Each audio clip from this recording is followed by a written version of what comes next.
today, we're going to deep dive into regulation with the International Fragrance Association, here with us today, also called IFRA. We're going to shed light on the organization, its objective, mission, tools that they develop for the industry that is available to everyone in our industry. And I would like to talk to you today about IFRA, the International Fragrance Association, and who we are, what we do, and why we are relevant to you here in this audience. So who is IFRA? IFRA is the Global Association of the Fragrance Industry. This year we're 50 years old, and our vision is that fragrance is a safe and essential part of life. And I'm sure you all share this vision as well. And IFRA's mission is to promote the safe use of fragrance for everyone's enjoyment.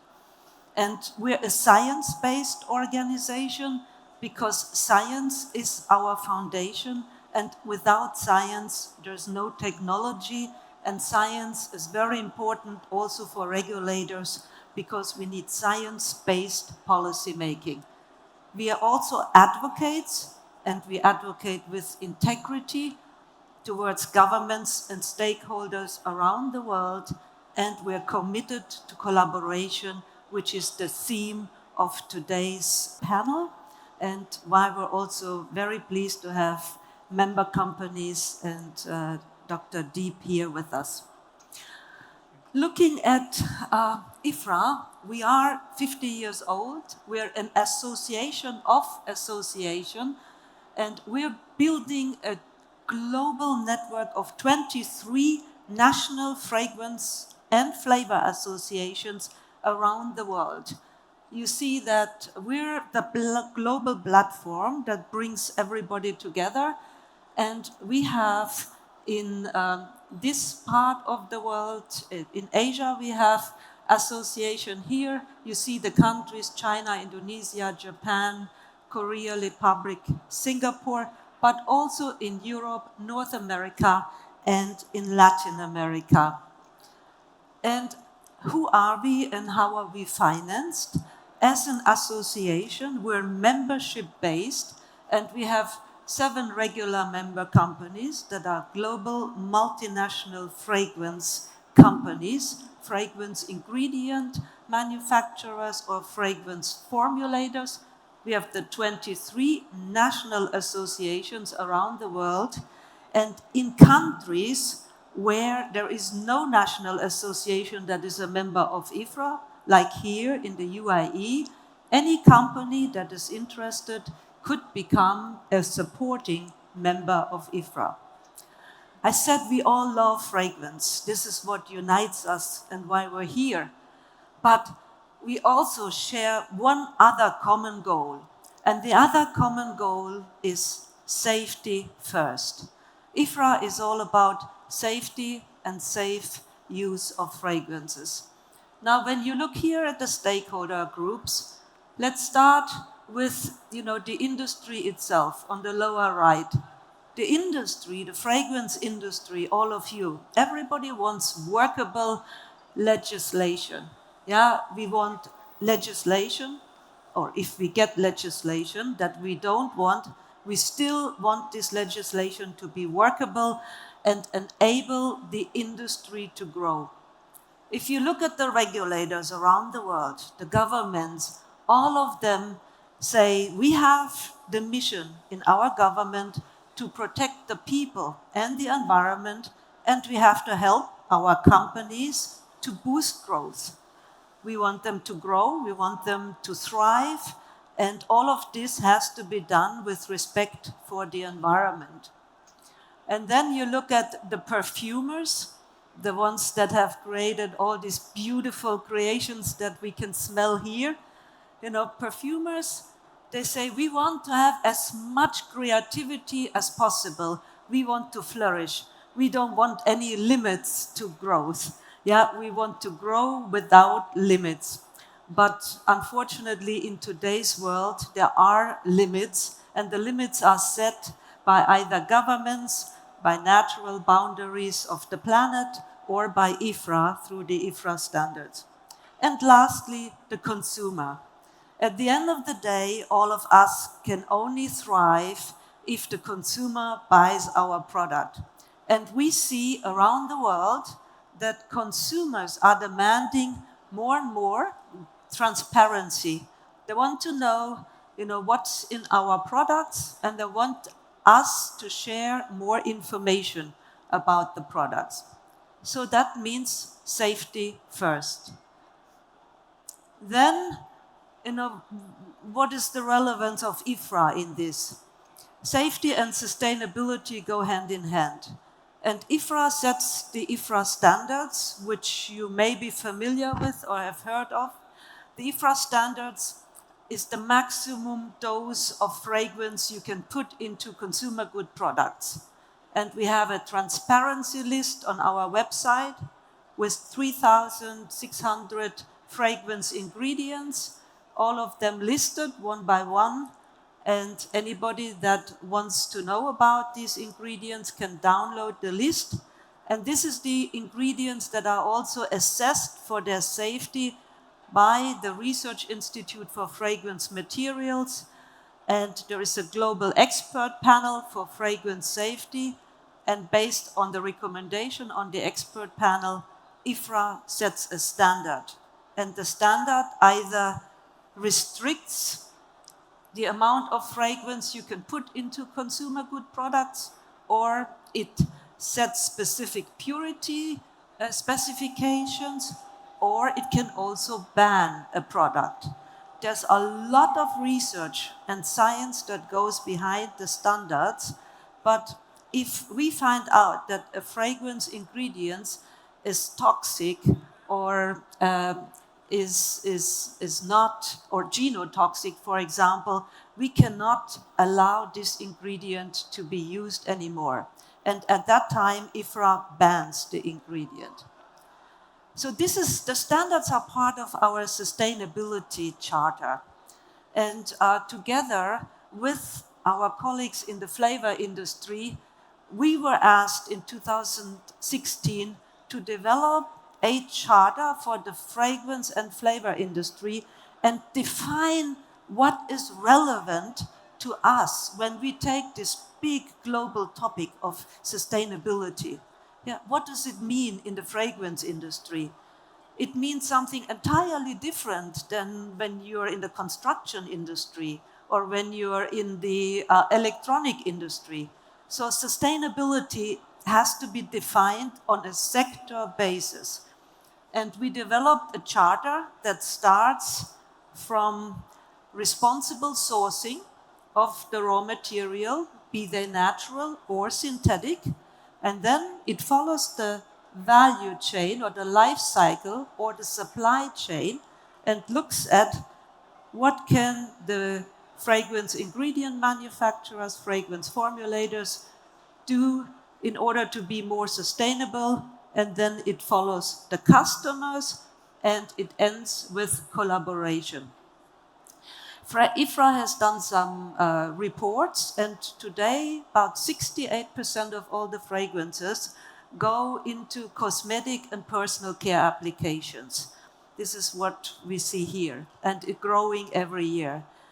21% go into cleaning products and sanitary applications, and only 9% go into fine fragrance, which is also a lot what we see here. But in fine fragrance, the fragrance is the product, whilst in cosmetic, there may only be a very small amount of fragrance in the product, and also in sanitary application, washing powders, softeners, the amount of fragrance is very small. But it says we have to define sustainability for the industry at sector level. And we issued the charter, we issued several reports already that can be found on the IFRA website, ifrafragrance.org. And the charter has been very popular, and now it's already signed by 138 companies around the world. You see, 19 in North America, 67 in Europe, 6 in Africa, 39 in Asia Pacific. And hopefully, this charter will also find interest in this part of the world. And in the future, we could see companies here signing up to the charter. Because the charter also looks at the big picture of the Global Sustainable Development Goals, the SDGs. We're a private sector association, so we do not have that obligation to report. But we still have said we will report because at the end of the day, most of the difference comes from the private sector. And the governments actually should enable this. So here you see the SDGs, the ones that are relevant and for our industry. And we can come back to that later in the discussion, in the panel discussion. I just would like to show you a few tools that IFRA has developed that are relevant for any company in the fragrance value chain. So on the top left, we have developed the IFRA Green Chemistry Compass. So if you're an entrepreneurial company or a small SME company and you say, I hear a lot about green chemistry, but how do I get started? Our tool is available and it can be downloaded from the website and it can be applied. It will help companies to, for example, make safer choices when it comes to solvents, solvent use. It also helps you to design your R&D in a better way so that you have a sustainability mindset up front. Then you see a tool is in the middle, IDEA, International Dialogue for the Evaluation of Allergens. Allergies are on the rise globally, and we have a large collaboration since more than 10 years with dermatologists and regulators to make sure that we know if anybody has allergy and it comes from fragrance, we know what to do. And on the bottom right are also other tools that we have, like the GHS labeling manual. It will be explained in the panel as well, and various other reports. And I mentioned the transparency list. The transparency list is, as I said, all the ingredients, fragrance ingredients that are in commercial use at every 5 years. We do a global survey, and at that time we get the the usage from the member companies and others if they want to contribute, and that's then the list that we also share with governments around the world as well as with stakeholders. So let's look at then what is the added value of IFRA. Yeah, we collaborate with the fragrance value chain upstream and downstream. So we have collaborations and partnerships with our suppliers, and Bhuvana will talk about that. And then we have partnerships downstream with the consumer good companies, and we can also talk about that. We build capacity with and for national associations to help strengthen the regions. And we support global policy alignment, advocating for workable legislation. And there's so much policy coming. Microplastics, climate change, fragrance ingredients, and you name them. Yeah, there is a whole list of policy priorities that IFRA and its network of national association is working on.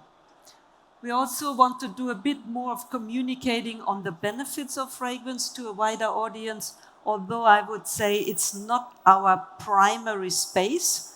Yeah, we're a B2B supplier, and but nevertheless, the customers have asked us to provide them data, science, and information so that they can better communicate about the benefits and the value of fragrance. And we have also global policy overview. Any policy that impacts fragrance, positive or negative, in any country of the world, through the IFRA network, we monitor, we evaluate, we assess the impact of this policy implications, and then we develop position papers together with our national associations. And we provide early intelligence on emerging issues. There are emerging issues always coming, sometimes surprises, and we look very early, and by anticipating what could the regulatory or the sustainability landscape be like in 5 years, you actually can prepare better because you're more aware. And awareness, everything starts with awareness. Lastly, how to become a supporting member of IFRA. I said in countries where there is no national association that is a member of IFRA, like in this country, but also in other countries in the Middle East, companies can become direct member of IFRA, a supporting member, and this comes with rights and responsibilities, but the right is that you can access our committees, you can access our information, get data, collaborate with others, exchange views with industry experts.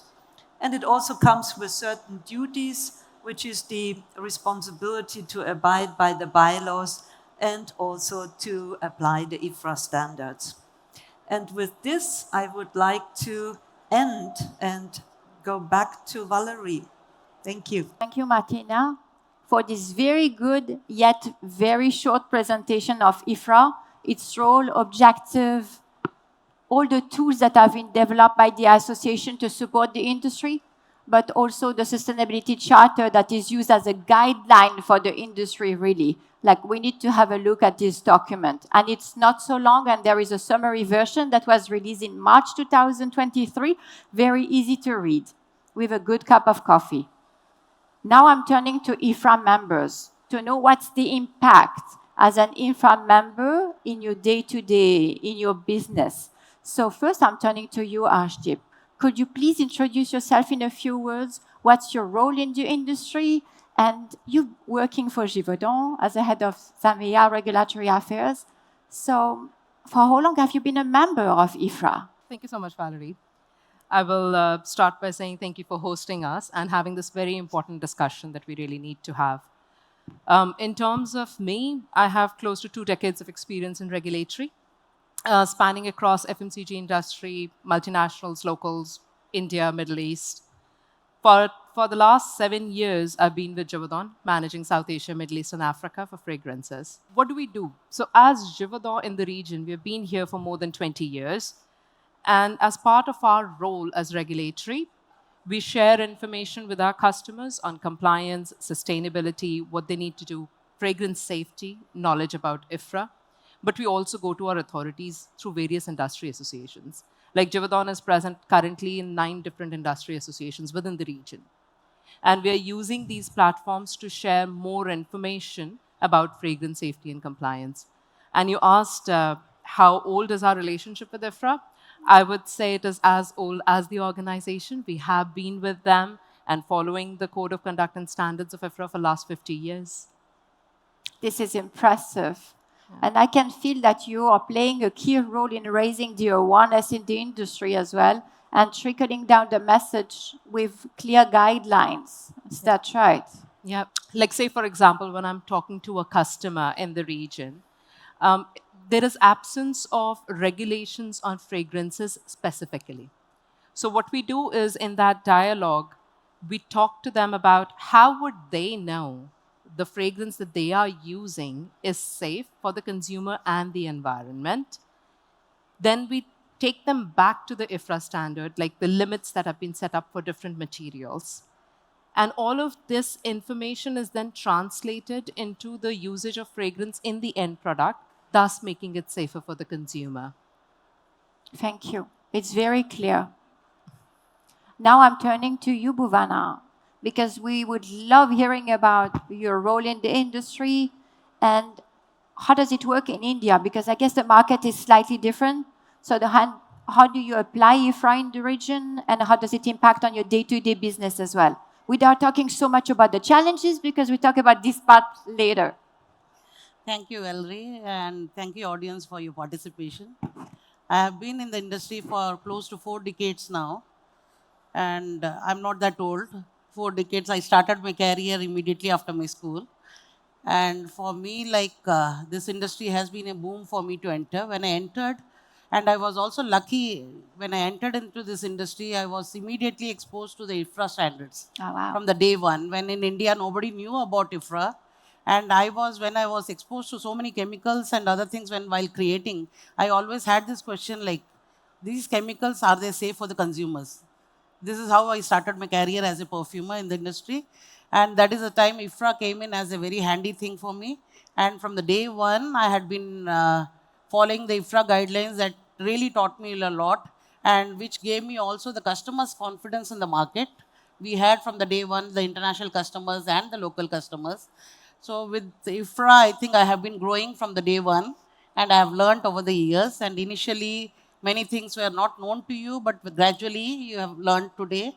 And I think Ultra can be proud of like it's one company in India from the day one has been providing safe and quality product to the consumers. And this is where I really think like many or more companies, because as a perfumer, when you start, you are not a scientist, you are not a toxicologist. But what you need is some guidelines so that you can start, which is safe for the consumers. How can you build that fragrance for the consumers? So this is where like some of the emerging countries like India and all, where the standards are still not harmonized. And this is where I'm trying to work with the regulatory bodies. So where we can really do some kind of a work in such a manner that the regulation is harmonized and we are all together on this.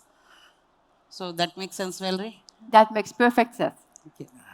Martina, I'm coming back to you because this sustainability charter is not clear yet to me.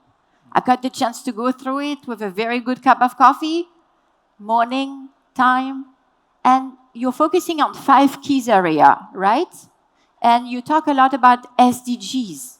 So could you tell us more about first the concept of SDGs and then the key areas that have been selected for the industry? How can we be sure that these are the hanging fruits where we can have the greatest impact?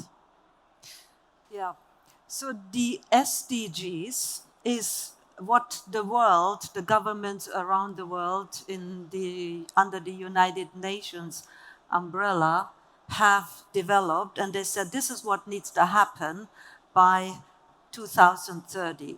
Yeah, so they come up with 17 SDGs, Sustainable Development Goals. Those are macro political goals, which each of these 17 goals has a number of sub-goals and specific targets that they need to achieve. And they go, they talk about climate change, they talk about biodiversity, they talk about poverty eradication. And one of those SDGs is particularly relevant for the fragrance industry. And it's SDG 12, which talks about sustainable production and sustainable consumption. So this, when we look at this, we had also dialogue with the father of this SDG 12. It's a guy from the UN named Arab Hobola. Arab has been instrumental in pushing this SDG in 2014 when they came out. And you have to look at, how can I make my production process ever more sustainable? How can I look at my resources, my energy, my water, my raw materials, anything? Yeah. And this, if you have this awareness about the SDGs, then you kind of look at the world through another lens. You start to develop a sustainability mindset.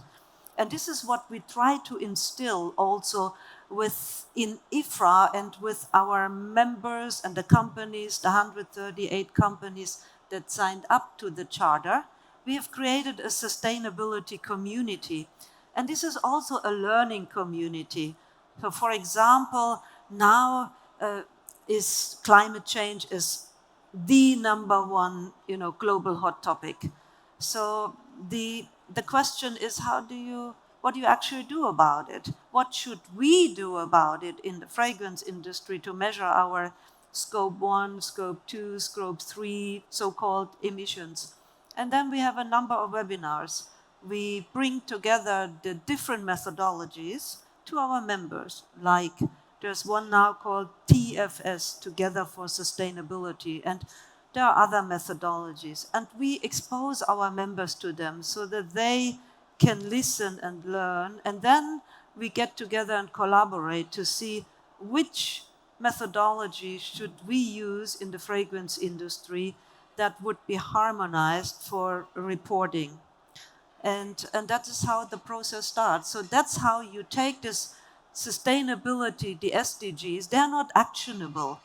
You need to make these macro political goals actionable for your own industry, and the charter, sustainability charter, is the common framework, the collective framework that we have at sector level, at industry level, that says we have to pay attention to this, this, this, and this. Thank you. It was clear, Martina. I still invite you to go through the report. Now, to make a point on biodiversity and sustainable sourcing, we are delighting having Dr. Kanwal Deep with us today. Yeah, okay. We had you with us 2 years ago talking about and showcasing your amazing work on agarwood in collaboration with Ajmal. And when we were crafting the roundtable today for IFRA, then it made a lot of sense to have you on board, because we would like to trickle down your work to all the raw materials, to all the product farmers and perfume plant producers. So can you tell us a bit more about what you achieved? Okay, I will talk today about sustainability of agarwood, which is the main product in the Middle East. So Ajmal Group was founded in 1951 by Haji Ajmal Ali in Hosai. It is in Assam district. And our founder started plantation on his own in 1979. And due to this, we own today millions of trees. And he may not have thought at that time that after 4 decades, we will be discussing on sustainability, or it will become a sub-important part.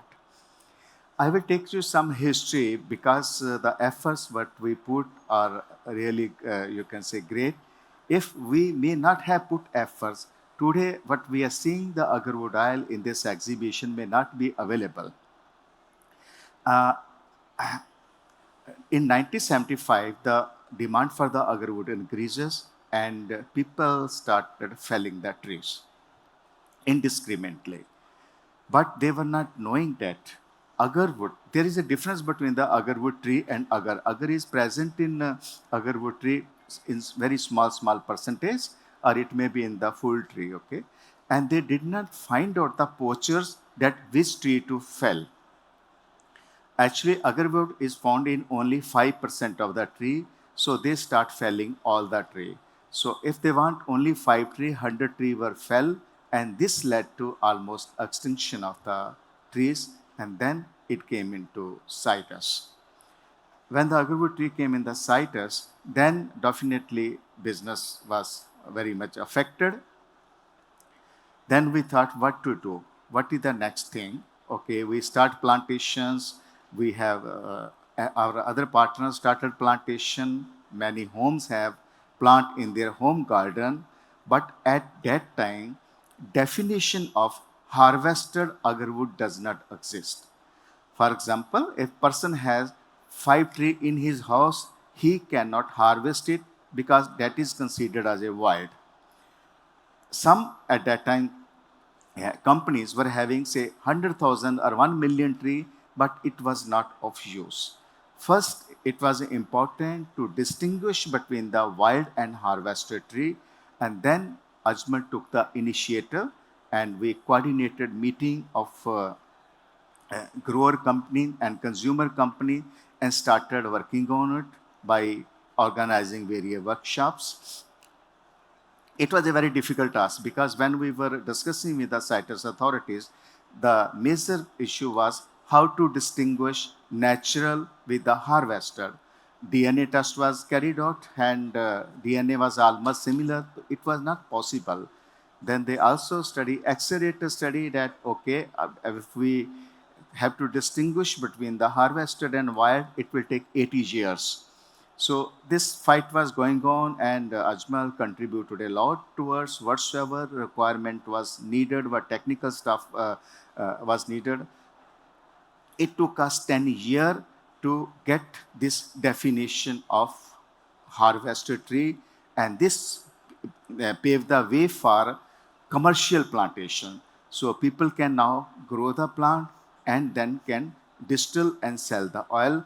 This was one of the major contribution from the Ajmal.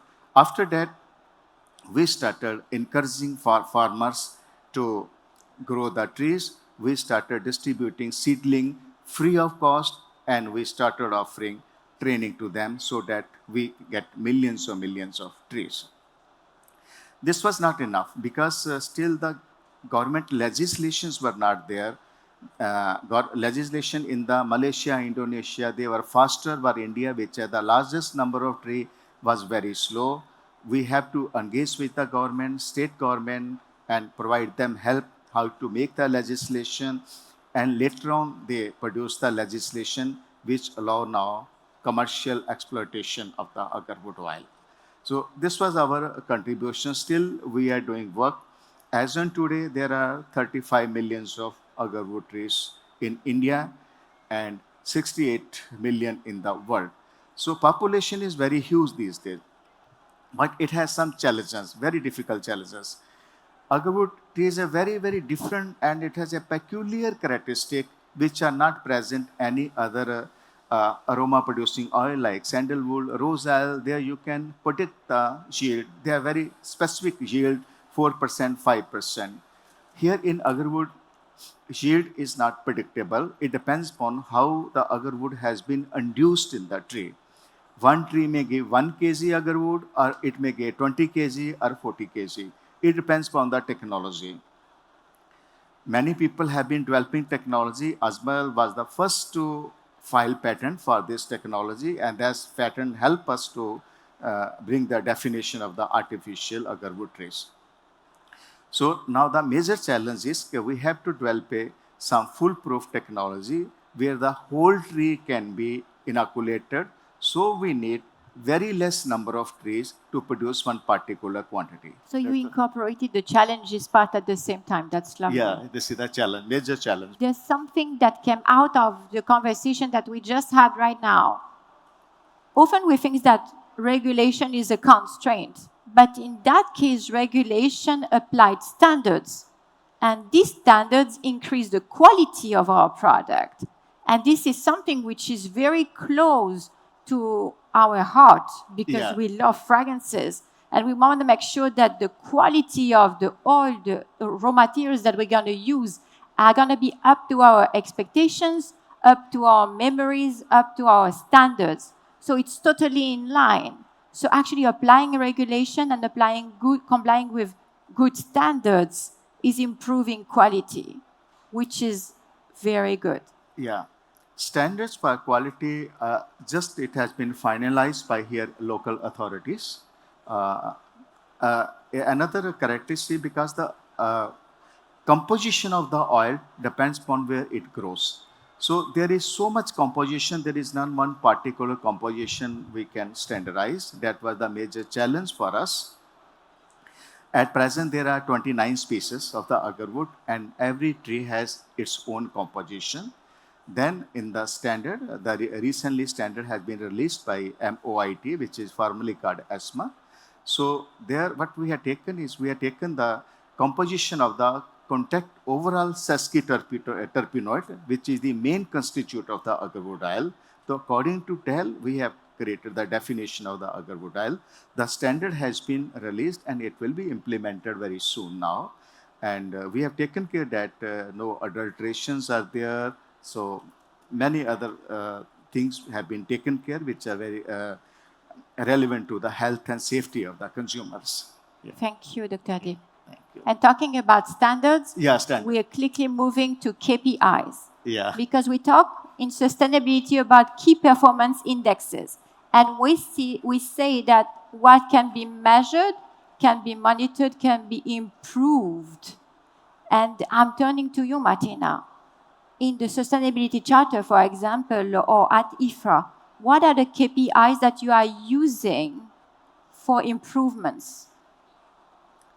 Well, just looking at or listening to Dr. Deep, we have qualitative KPIs right now in the Sustainability Charter.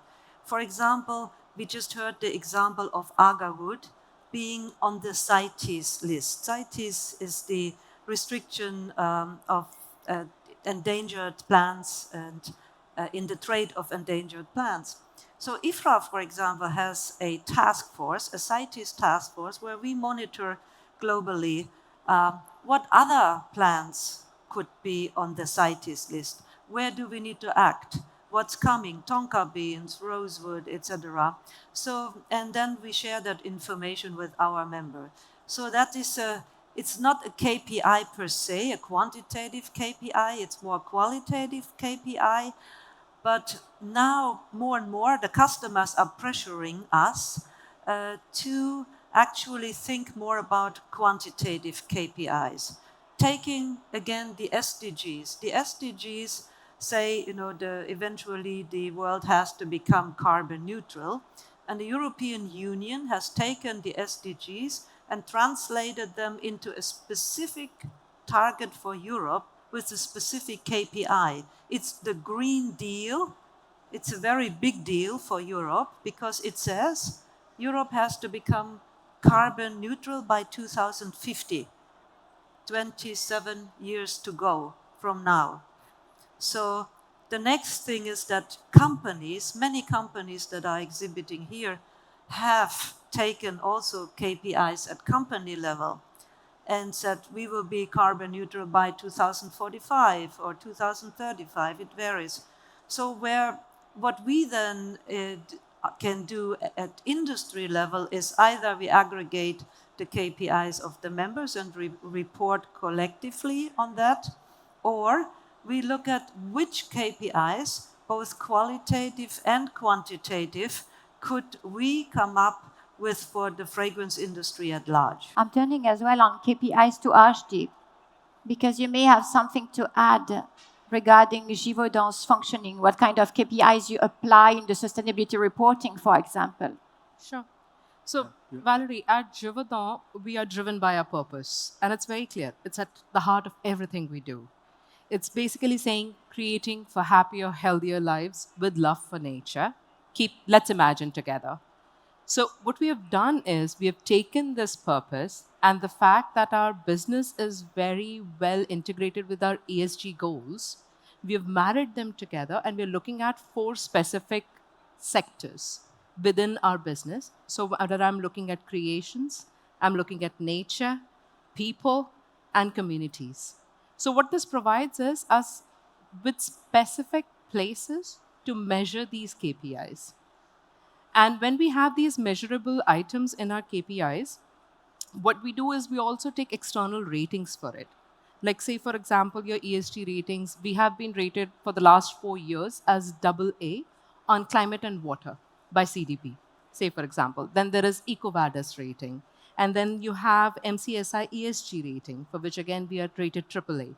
So all of these factors, when they come together and when we are looking at the full chain, so we are looking at biodiversity, inclusion in the organization and people, safety of our workers, or the whole supply chain transparency, the impact and inclusion of communities when Givaudan is working with those communities or harvesting materials from those communities.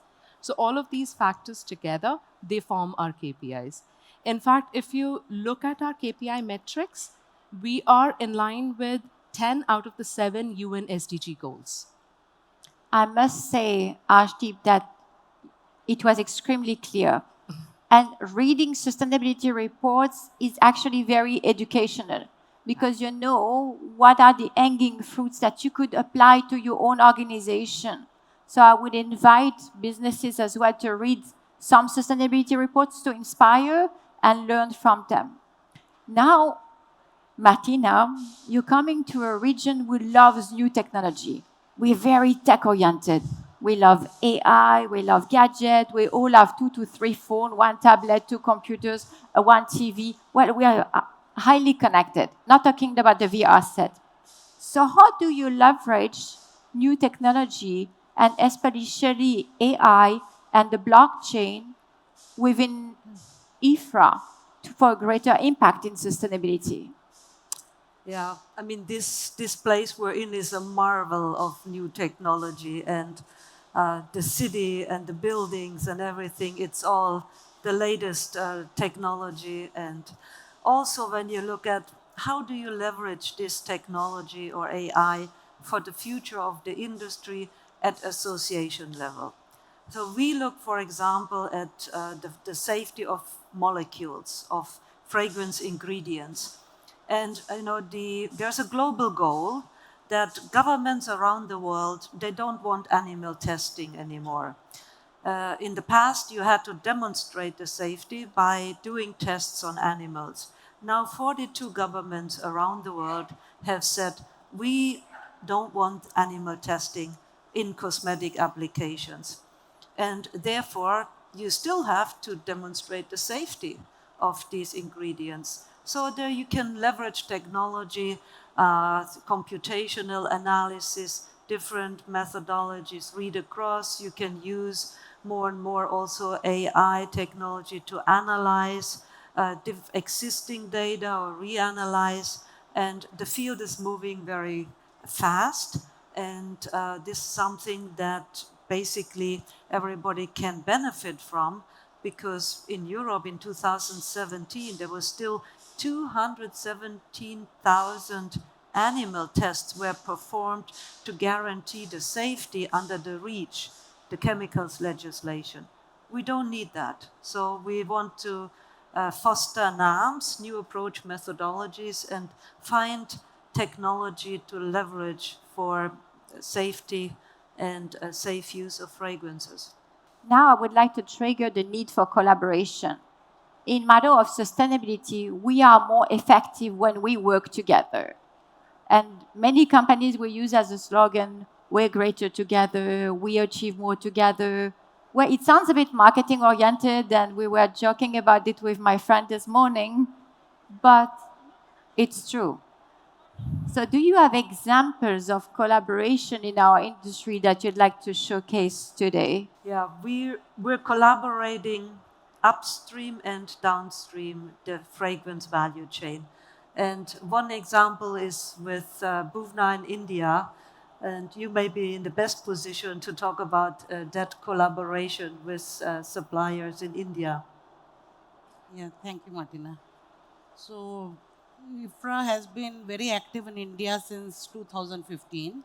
And since then, one of the area of our focus has been like how can we collaborate with the universities, with the government institutes, like on our sustainable thing, like how can we engage the government institutes for various aromatic craft that is grown all over India. One such project which we very dear to my heart is a project in Annamalai Tiger Reserve. This is a forest area. So where there are two tribal settlements living there. So there are about 100 families of living in that deep inside the forest. There had always been a human-animal conflict.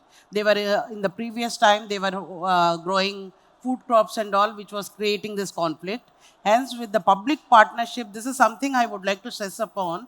Whenever the industry wants to work really, it should be a private and public partnership that will really yield the result that we are looking for. So this is one such example is with CIMAP. CIMAP is a Central Institute of Medicinal and Aromatic Plants. This is a government institute with whom we engage them, and they identified this particular tribals in the forest, and wherein with their intervention we could grow lemongrass there, and that brought in a lot of livelihood for those tribals. And today many more settlements are going to engage in this growing. So which is a very good, like I think I will urge all the industry members, whenever you are doing any sustainable effort, it should be a public private partnership where everybody could join, and the farmers livelihood, if that we can increase more and more, and that is more sustainable for us, and end of the day that gives you like it is not just your crop we are getting, the livelihood makes a lot of difference for us. That is one area. And second key collaboration that we are looking at is with the universities. So the students are our futures because more and more education is needed in our industry. And the more we engage with these university students for all our work in the future that we need to do on the regulation, standardization, sustainability, here is the key for us. And two such projects which we are going to do in India. One, we are engaging with one of the Delhi University.